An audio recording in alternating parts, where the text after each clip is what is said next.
vote pour la science avec Isabelle Burgon.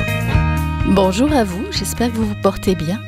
Le REM, le Réseau Express Métropolitain, a ouvert son premier tronçon cet été entre Brossard et Montréal.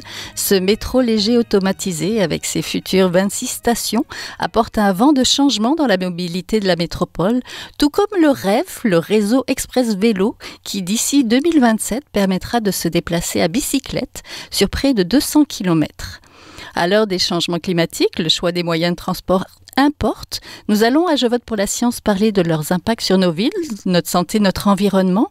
Les options électriques comme le rail s'avèrent plus efficaces en termes d'énergie, d'émissions et même d'attractivité pour délaisser l'auto. Donc pour mieux préparer tout cela, il faut modéliser les déplacements, c'est-à-dire mieux comprendre comment les gens se déplacent lors de leurs activités. Le télétravail et le vieillissement de la population nous obligent aujourd'hui aussi à revoir notre mobilité urbaine. Et il y a aussi une vieille nouvelle idée, le tramway. Donc on en reparle à Québec, mais aussi dans l'Est à Montréal. Est-ce que cela présenterait certains avantages en 2023? Alors, comment changer nos façons de faire pour que le transport soit au plus proche des besoins des gens? Nous en parlons tout de suite. Ne bougez pas.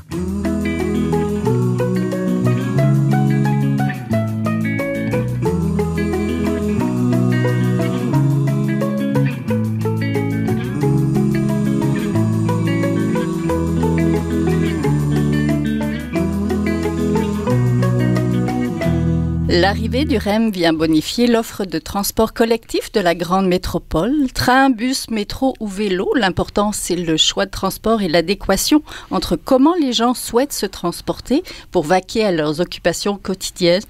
Pour parler du futur de la mobilité urbaine et des offres de transport en ville, je suis en compagnie de Wenway Good, qui est professeur titulaire de transport à Polytechnique Montréal. Bonjour. Bonjour. Vous êtes un spécialiste des comportements liés au transport au département des génies civils, géologiques et des mines, c'est bien ça? Oui, exact. Merci d'être là, bonjour. Je suis en compagnie de Daniel Chartier, qui est vice-président du collectif en environnement Mercier-Est et responsable du dossier transport collectif. Ça tombe bien, bonjour. Bonjour. Et je suis aussi en compagnie de François Toméo, qui est directeur de modélisation, organisation et développement des réseaux à l'Autorité régionale de transport métropolitain, qu'on connaît sous ARTM. Bonjour. Bonjour. Ça, c'est l'organisme responsable de planifier, d'organiser, de promouvoir des services de transport collectif pour la région métropolitaine de Montréal. Donc, prendre le train, le bus, le métro, peut-être aussi le tramway, dont certains désirent le retour à Montréal comme à Québec, permettrait de laisser plus souvent la voiture au garage, ce qui est important en raison des changements climatiques, mais aussi pour minimiser certains aspects, certains impacts sur notre santé. En fait, l'important, c'est d'avoir le choix, de pouvoir le faire en toute sécurité, selon nos désirs de déplacement. Il faut toutefois construire aussi le futur de la mobilité urbaine, une question de modélisation du transport et de choix adaptés pour la population locale, mais aussi de perception des offres de transport disponibles. C'est le REM qui nous emporte aujourd'hui, un premier tronçon réalisé entre Brossard et Montréal. J'aimerais pour commencer savoir un petit peu ce que ce mode de transport apporte à la population de la région métropolitaine. Peut-être, M. Toméo, pour commencer. Ben, c'est sûr que le REM donne une alternative rapide qui devrait permettre un bon transfert de gens de la voiture vers le transport collectif. Donc, c'est un mode rapide qui est très orienté vers le centre-ville où on a beaucoup de déplacements. Donc, c'est sûr qu'il y a des gens qui vont en bénéficier en termes de gain de temps. Donc, on s'attend à ce qu'il y ait un bon transfert de personnes qui vont décider de prendre le REM plutôt que la voiture pour se déplacer. Oui, c'est donc un plus. Peut-être, M. Wegood, vous qui faites beaucoup de recherches, comment le transport interagit avec nos vies, là, il y a la perception que la voiture est souvent le transport le plus efficace, mais est-ce que c'est tout à fait vrai? Et qu'est-ce que apporte le REM? Oui, donc le mot efficace, il faut toujours définir ce qu'on veut dire parce que avec le mot efficace, on peut parler de les impacts environnementaux, l'impact d'espace. Donc, dans une perspective d'utilisation d'espace, c'est comme juste pour transporter une personne à une place ou une autre, le transport par elle, comme le REM, c'est comme le plus efficace. C'est plus efficace que juste marcher. Donc, ça, c'est un point très important dans nos milieux urbains, de savoir que avec un espace limité, il faut utiliser le mode le plus efficace d'espace qui est le transport en commun. Puis un deuxième, c'est avec les crises climatiques, il faut aussi penser à ça. Et encore, les rails, c'est un des plus efficaces possibles. Même en comparaison avec un vélo, le rail, avec le nombre de personnes qui peut déplacer passagers par kilomètre, c'est un des plus efficaces. Dans ce sens, ça se bat sur plusieurs enjeux de notre société et que avec la voiture, avec les pensées qui étaient créées comme il y a 100 ans, on a une réalité très différente d'aujourd'hui et il faut utiliser les modes de transport qui répondent à nos besoins d'aujourd'hui et pas d'hier. Ou d'hier, exact. On va reparler de la voiture, mais je veux vous entendre, Monsieur Chartier. Pour vous, ce n'est pas le REM le plus intéressant. Et il faudrait ouvrir plus d'options pour le déplacement de proximité. Pour revenir au REM de la Rive-Sud, il y avait un consensus pour avoir un système léger sur rail qui apparenterait un tramway entre Brossard et l'île des Sœurs. Il n'y a aucun problème. Oui. Le problème, c'est qu'on rentre à Montréal avec le système sur pilotis qui est extrêmement bruyant et qui ne dessert pas les populations impactées. On parle d'un système qui a à 450 mètres, il y a un impact de bruit de 76 décibels. Là, peut-être qu'ils l'ont descendu un peu, mais puis aux abords, il y a du 85, même du 95. Ça fait que c'est insupportable. Pour des populations qui ne sont pas desservies, là, les gens de Pointe-Saint-Charles ne reçoivent aucun service. Les gens de Griffintown ne reçoivent aucun service. Beaucoup de gens... Moi, j'ai travaillé à Wellington et Wellington et Robert Bourassa. Et il y avait les autobus qui prenaient les gens qui se rendaient au centre-ville ou qui se rendaient à l'île des Sœurs ou ailleurs, ou sur la Rive-Sud. Et là, maintenant, ils doivent faire un grand détour. Donc, tous ces gens-là qui prenaient le transport collectif, là, maintenant, sont pénalisés de beaucoup de 15-20 minutes, même dans une demi-heure dans certains cas. Donc, à quelque part, c'est pas vrai parce que le REM va vite qu'il est efficace pour les citoyens qui ont besoin de le prendre. Ce qui compte, c'est que de porte à porte, c'est-à-dire que de la maison au travail, au loisir, au commerce, ça soit rapide, mais aussi convivial et agréable. Il faut que ça soit accessible à tout le monde. Et le REM, il faut que tu montes, tu descends. Donc, si tu es en poussette, c'est l'ascenseur, les escaliers. Donc, faut que ce temps-là pour monter les escaliers, descendre les escaliers, se rendre à la station de REM, il faut que ça compte. Et les vendeurs de REM nous vendent juste le temps d'une station entre les extrémités du réseau et non les déplacements normaux. Il faut regarder les déplacements normaux des citoyens. Oui, ce que je comprends bien, c'est que c'est pas pour tout le monde. Oui, M. Touméo? C'est plus orienté vers les déplacements longs, puis c'est peut-être moins adapté pour les déplacements courts, très urbains, c'est sûr que, comme M. Chartier disait, le temps d'embarquement, débarquement aux stations, les transferts, ça demande un peu plus de temps que si on aurait d'autres modes, par exemple. Oui, M. Good. Mais c'est le bon point dans le sens qu'il faut... On ne peut pas avoir un système qui est juste les systèmes pareils parce que c'est comme... On sait que les bus, les systèmes de rail légers sur Terre, ça c'est les modes à la vitesse plus bas, mais qui servent les personnes à des régions, mais à un niveau plus local et aussi... comme il a dit, que souvent, il y a des problèmes, les personnes avec les problèmes de mobilité, c'est certain que c'est comme avec le métro et autres, il faut ajouter les ascenseurs pour que c'est accessible pour tout le monde. Mais on ne peut pas juste ajouter des systèmes pareils et enlever les bus, ça c'est certain. Et je ne pense pas que ça c'est l'approche de arrêter, hein, mais c'est bon aussi, il faut toujours de savoir les opinions et l'expérience des utilisateurs parce que on veut créer un système qui fonctionne pour toute la vie, qui est aussi, je pense, un point très important dans le sens que c'est pas seulement, c'est juste une petite partie, c'est pas la majorité de la population qui travaille. Donc, il faut avoir un système qui fonctionne pour toutes les autres personnes dans notre société qui doit aller à les pratiques de soccer ou autres, qui peut utiliser le transport en commun pour ces choses. Donc, un système mixte et aussi qui Qui reste efficace. Oui, qui reste efficace, mais c'est toujours dans le sens que il y a le point qu'il faut avoir un système qui fonctionne pour tout avant que les personnes laissent les voitures à côté. Parce que c'est ce qu'on veut. On veut favoriser le transport en commun. Donc, on veut que les gens laissent leur voiture à la maison, idéalement. Ou qu'il n'y en ait pas du tout. Ou qu'ils n'en aient pas du tout en ville.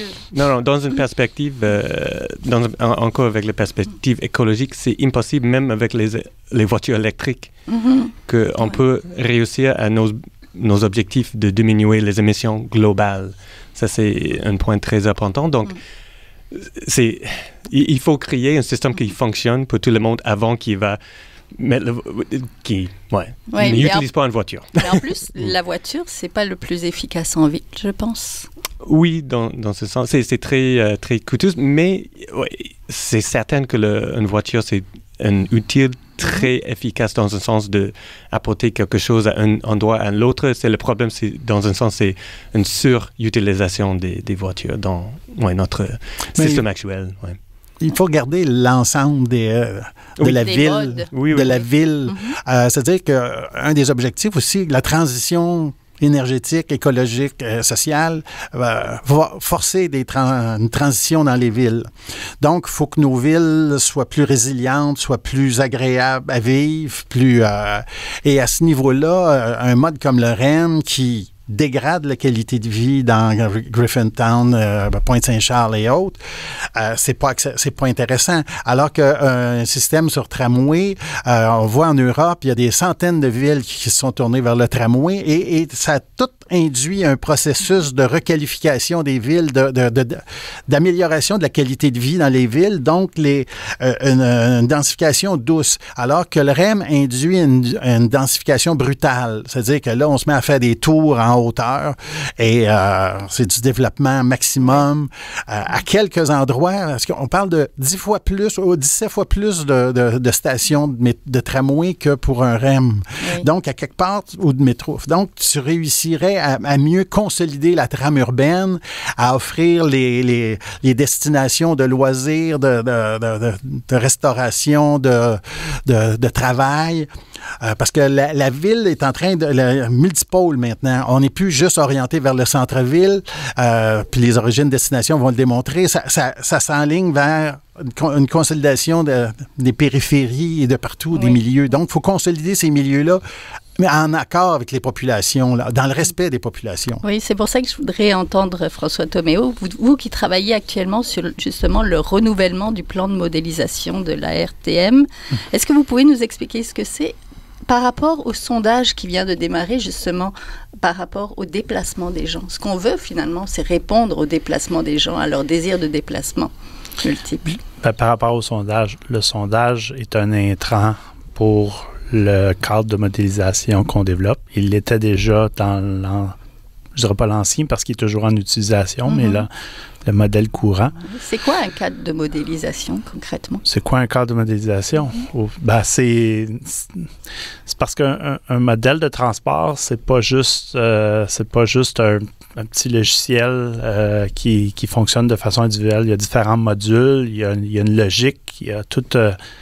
donc, c'est assez complexe là, parce qu'on essaie de prévoir ce que les gens vont faire dans le futur. Donc, il y a différentes méthodes qui peuvent être appliquées. Donc, c'est ça que j'entends par cadre de modélisation. C'est un peu la logique, puis comment il fonctionne pour arriver au résultat. Donc, la méthode traditionnelle, c'est de suivre des déplacements. Donc, encore une fois, on utilisait l'enquête OD. C'est sûr que c'est un intrant fondamental pour modéliser. Là, on change parce que c'était déjà quelque chose qu'on voulait faire, mais la pandémie a amplifié le besoin. Donc là, au lieu de modéliser simplement des déplacements, on veut modéliser des activités et les activités des personnes. Donc, c'est quoi qui guide le choix des gens? C'est les activités qu'ils vont effectuer dans une journée à l'intérieur des personnes, mais dans l'intérieur d'un ménage. Donnez-nous un exemple, peut-être, d'activité. Aller au travail, par exemple, les gens qui qui travaillent au centre-ville, qui font tel type d'emploi, peut-être ont des opportunités de rester à la maison, de travailler à la maison. Télétravail, c'est ça.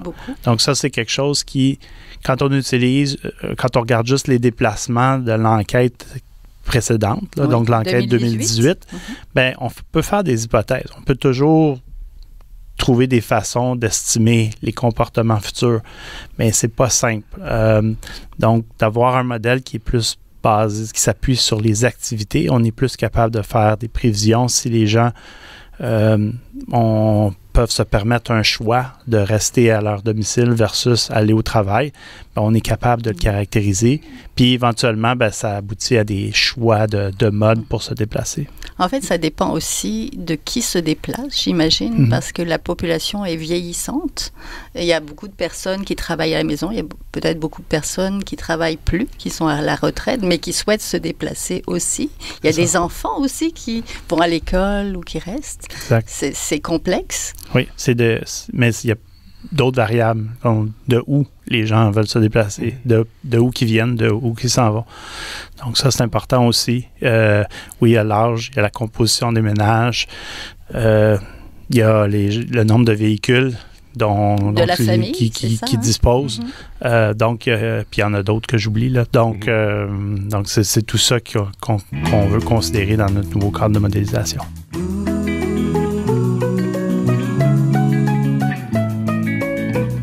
Vous êtes toujours à Je vote pour la science, là où la science rencontre la politique, une émission produite par l'agence Science Presse. Vous pouvez visiter son site internet au sciencepresse.qc.ca. Professeur Weigood, la famille est importante, de considérer les individus. Il faut faire attention aux enfants. Là, on a eu des bonnes nouvelles de Mme Plante par rapport à Montréal, autour des écoles. Les gens sont invités à ralentir, fortement invités à ralentir, justement pour les enfants. Mais les enfants, ils ne vont pas juste à l'école, ils se déplacent le reste du temps aussi. Comment on fait ça pour protéger les plus vulnérables, on va dire? Oui, dans un sens très large, les enfants, c'est un groupe de la population qui est marginalisée dans la planification, parce que souvent on suppose qu'ils se déplacent avec les parents. Oui.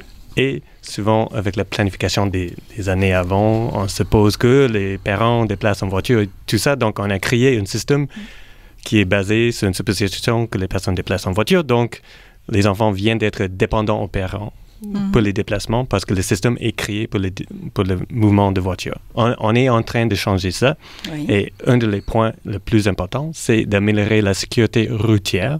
Donc, la Ville a fait des étapes pour aller dans cette direction, diminuer la vitesse sur nos routes résidentielles à 30 km/h, parce que à cette vitesse, la probabilité, s'il y a une collision, qu'un enfant ou une personne vont mourir, c'est très bas. Okay? Mais à 50 km/h, c'est la plupart du temps qu'une personne va mourir. Donc, c'est basé sur la santé, sur ces aspects. Et pour les enfants, oui, c'est important de penser que l'école, c'est un point où ils se concentrent. Mais aussi, les enfants, ils veulent aller chez les amis, au parc et toutes les autres places de sa vie. Mais si c'est seulement autour de l'école ou c'est en sécurité, c'est difficile pour les enfants et aussi pour les parents de penser, oui, je pense que c'est correct pour mes enfants de déplacer autonome. Donc, on a un projet maintenant où dedans, il y a des personnes de la Ville aussi qui assistent, mais pour mesurer le danger des rues pour qu'on puisse savoir, OK, ça c'est les endroits où il faut concentrer et améliorer la sécurité routière. La rue, adapter la rue, M. Chartier? Nous, dans Mercier-Est, il y a beaucoup d'enfants qui restent au nord de la rue Sherbrooke qui doivent étudier au sud de la rue Sherbrooke. Il y a 3 écoles et il y a des masses d'enfants qui doivent traverser la rue Sherbrooke. On a beau sécuriser les abords de chaque école, la traversée de la rue Sherbrooke reste le moment de danger extrême. Il y a une des intersections, entre autres, c'est comme la deuxième plus dangereuse. Donc, à quelque part, il faut qu'il y ait des corridors alternatifs, plus sécuritaires, en tout cas pour les déplacements vers les écoles, vers les centres de loisirs, vers les parcs, etc., les centres communautaires. Donc, il faut qu'il y ait des systèmes dans la ville où il y a des... là, on ne parle pas de transport collectif, on parle de transport actif. Ouais. Mais l'un est complémentaire de l'autre. Il faut qu'il y ait un exact. système de transport collectif et des systèmes de transport actif pour les piétons et les cyclistes. Parce que les jeunes aussi, il faut qu'ils apprennent à agir comme cyclistes correctement. Donc, il faut des pistes cyclables bien conçues, bien sécuritaires, avec des stationnements pour vélos autour des écoles, etc. Donc, mais le diable est dans les détails, mais c'est ça qui fait qu'une ville est bien pensée. C'est ça qui est complexe, finalement. Monsieur Toméo, c'est ça que vous devez améliorer, finalement, par rapport à 2018, votre nouveau système qui rentrera en œuvre en 2020. Votre nouveau modèle en 2024, là. Ouais. Il va falloir qu'il s'adapte finement à tous ces détails-là, à la volonté, justement. Oui, mais il ne faut pas oublier que le modèle, c'est un outil parmi tant d'autres pour prendre des décisions. Donc, le modèle, principalement, ce qu'il fait, c'est qu'il prévoit des déplacements. Un autre des avantages de notre nouveau modèle, c'est qu'il va être multimodal. Donc, il va considérer pas juste les modes de transport collectif, mais les autres modes. Parce qu'il ne faut pas oublier que les gens, quand ils se déplacent, n'utilisent pas, généralement, pas juste un mode. Par exemple, si vous utilisez le transport collectif. Exact. Oui. Exact. Donc, on va tenir compte des 4 principaux modes, là. Donc, la marche, le vélo, le transport collectif et la voiture. Donc mais ça reste un outil de planification, mais qui s'intègre avec d'autres facteurs qui influencent les décisions. Mais c'est sûr que le modèle est une partie importante puisqu'elle permet de prévoir ça va être quoi les choix des personnes. Oui, pour orienter les choix. J'aimerais qu'on revienne un petit peu au tramway. Québec veut son tramway, mais il y a beaucoup de détracteurs. Est-ce qu'il y a beaucoup de détracteurs aussi à Mercier, là? Ou est-ce que vous êtes tous d'accord pour que ce mode qui est plus lent, finalement, c'est une ancienne idée qu'on remettrait à jour pour ajouter finalement un mode de transport? Dans Mercier-Est, le collectif en environnement Mercier-Est n'est pas contre le tramway. Là. Nous, on est pro-tramway. Oui, c'est ça. Mais on demande qu'il soit étudié au même titre que d'autres modes de transport. Dans la multiplateforme. C'est-à-dire qu'avec les trains de banlieue, parce que là, on parle juste de Montréal, mais si on regarde la région, il faut améliorer l'offre de trains de banlieue en conjonction avec une offre. Mais des tramways, il y a eu des modélisations qui ont été faites de façon indépendante par le GRAM puis Imagine la Chinesse, qui arrive à des conclusions que dans l'Est, entre autres, sur Sherbrooke, Pointe-aux-Trembles, puis même vers Repentigny, il y a moyen d'aller fort rapidement parce que les intersections sont très séparées et si on crée des corridors dédiés, le tramway pourrait rouler très vite, avantageux par rapport à l'auto et même avec le nombre de stations, les déplacements des citoyens, il y aurait gain de temps par rapport au REM projeté. Le REM permet peut-être entre les stations de sauver 2 minutes, mais si pour se rendre au REM, ça prend 15 minutes de plus, en moyenne, 90% des gens, d'après les calculs qui ont été faits par M. Jean-François Lefebvre, il arrivait à 90% des gens ont avantage à prendre le tramway dans leur déplacement. Oui. XYZ, la RTM nous, ce qu'on demande, c'est que la RTM refasse ce genre de calcul-là avec différents scénarios. Lui, il a pris un scénario, mais que la RTM étudie une série de corridors près les uns des autres et qui utilise sa grille super complexe pour arriver, pour mieux saisir les besoins des citoyens. Le problème, c'est que le gouvernement a limité la marge de travail de la RTM concernant le REM, là, c'est-à-dire qu'ils n'ont pas le droit d'étudier une multitude d'aspects. Leur mandat en termes de relations avec les citoyens et même au niveau du développement futur, il y a plein...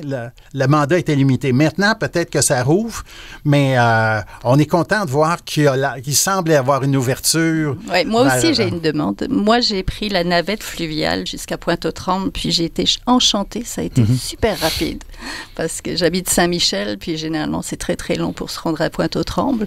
Est-ce qu'on pourrait envisager aussi ouvrir plus largement à ces navettes-là qui pourraient être ouvertes avec les changements climatiques jusqu'au mois de décembre? Là, est-ce que vous pourriez rentrer dans votre grille, justement, ce genre de choses-là? Donc, votre question, c'est est-ce qu'on pourrait prolonger le service des navettes fluviales? C'est très difficile à cause qu'on a un hiver qui est très froid puis on a un fleuve qui gèle. Donc, c'est des choses qu'on a regardées, mais il y a des contraintes climatiques là, qui font en sorte qu'on ne peut pas prolonger le service. Ça serait bien, d'autant plus que les dernières données démontrent que le service a gagné en popularité en 2023 par rapport à 2022, mais c'est en termes d'achalandage. Donc, c'est un service qui fonctionne bien, qui marche, puis on espère qu'il va être pérennisé à un certain point. Ça reste encore un projet pilote. Je voudrais qu'on parle du vélo pour terminer. Je sais que certains d'entre vous sont venus en vélo.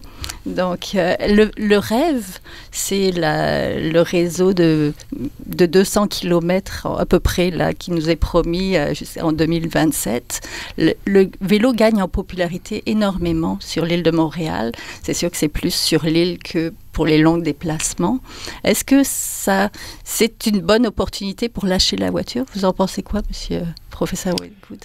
Du vélo? Oui, avec le vélo, oui, c'est une chose. Plus actif aussi. Oui, c'est plus actif. Il y a plus d'avantages encore avec une perspective plus large pour la société. C'est aussi, Montréal, c'est comme un leader, si on veut dire, en Amérique du Nord, dans cette perspective. Et on voit que quand on crée les systèmes qui sont assez, un niveau de danger assez bas, que une partie de la population, comme les femmes, les petits-enfants et les personnes plus âgées, commencent à utiliser le vélo. Parce qu'avant, c'était trop dangereux.